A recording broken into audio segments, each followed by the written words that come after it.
Mr. O'Connor. What is your real name?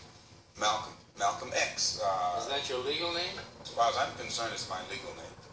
Have you been to court to establish this? I didn't have to go to court to be called Murphy or Jones or Smith.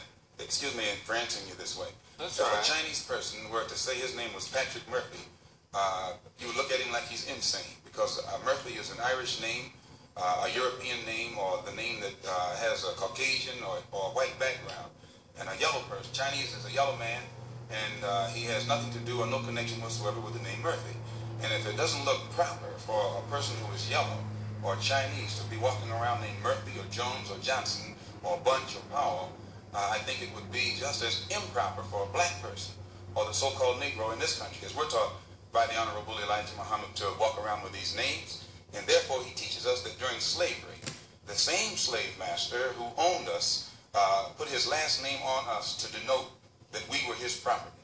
So that when you see a Negro today who's named Johnson, if you go back in his history, you'll find that he was once, his grandfather or one of his forefathers was owned by a white man who was named Johnson.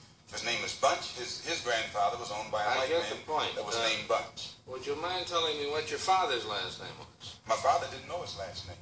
My father got his last name from his grandfather, and his grandfather got it from his grandfather, who got it from the slave master.